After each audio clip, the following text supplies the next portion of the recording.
Daveville became a city in 1913, but was originally just a stop along the old wagon road, which later became the Dalles Military Road that ran between 1868 and 1870.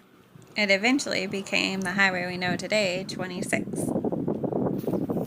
This beautiful little church here, the Daveville Community Church, serves as a hostel for bicyclists traveling the Transamerica Bicycle Trail. Just remember to bring your sleeping bag.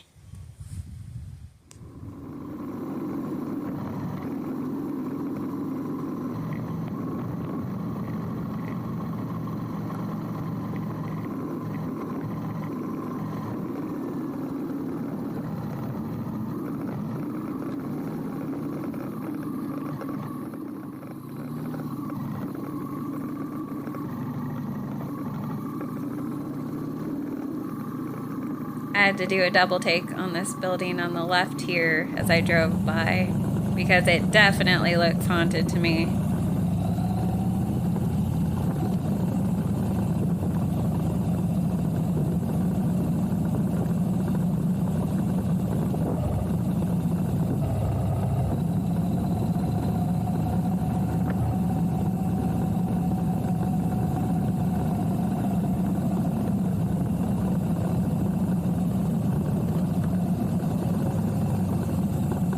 The building that is now the Daveville Mercantile was built in 1896. And funny enough, it is actually for sale on Zillow right now if you're interested in becoming an entrepreneur.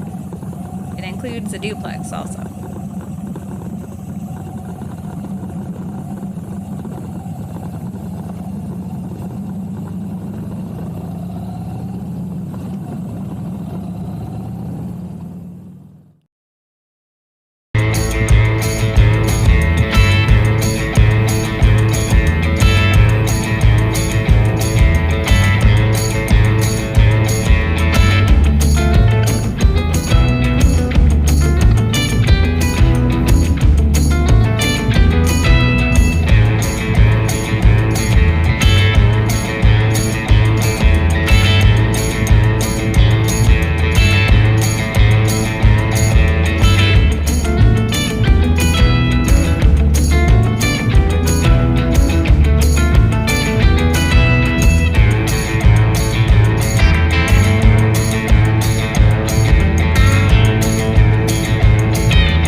The James Cant Ranch is one of the best preserved ranches of its time period.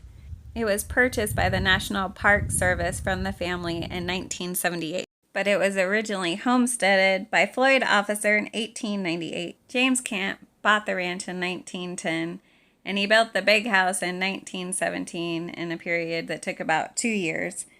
The new house had 7 bedrooms to accommodate their growing family and the numerous employees and house guests that were constantly stopping by and traveling through. This room contains original pieces owned by the Cant family, many of which reflect their Scottish heritage.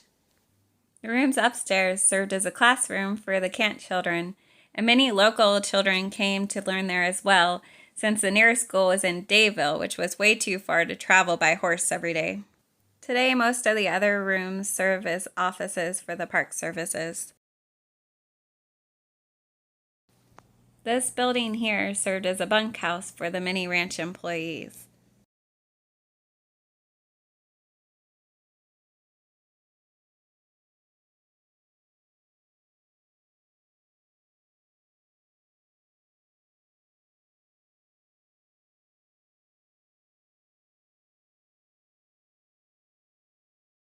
And here we have a good old-fashioned outhouse, but unfortunately, it looks like it's locked.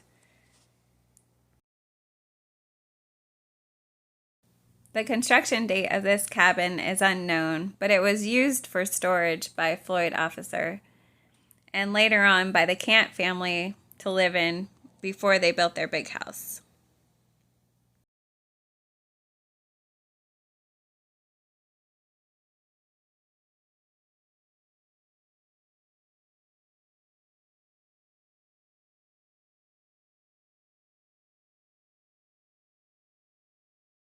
Here we have a feed shed and a little chicken coop next to it.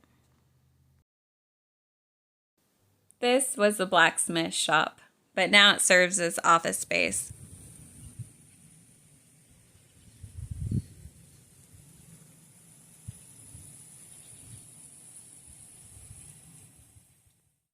Here are some of the original wagons and farm implements used. Everything was horse-drawn at that time. The barn is absolutely massive, but it had to be in order to house all the sheep during the winter months, all the feed, all the farming equipment, and stalls for lambing, shearing. You get the picture. World War I created a huge demand for wool as it was used in the uniforms. This and the convenience of railroad transportation allowed the Cant Ranch to thrive. In its heyday, they raised up to 2,000 to 3,000 sheep and could shear up to 200 sheep a day during shearing season. The Cants made it through the Great Depression and recovered some during World War II.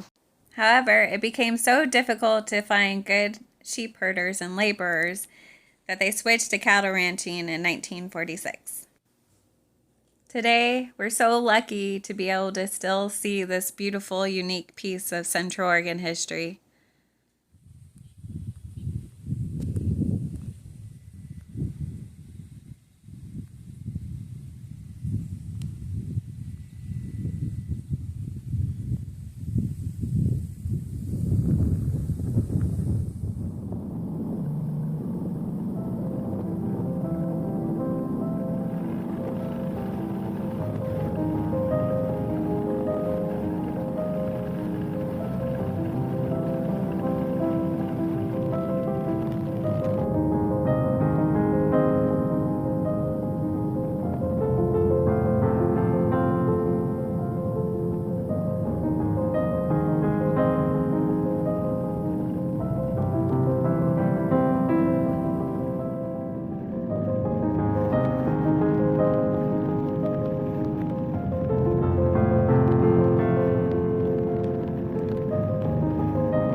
Check out this old, dilapidated bridge.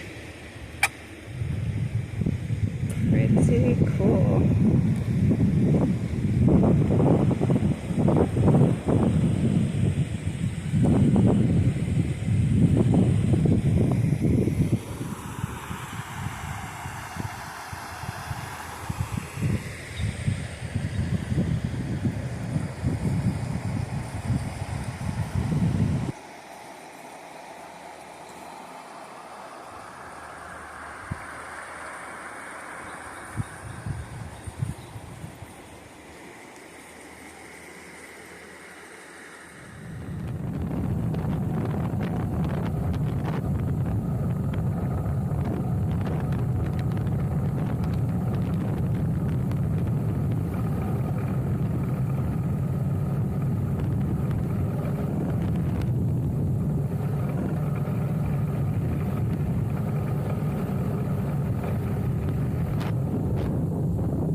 The Waldron School is one of the only buildings left standing from the town of Waldron.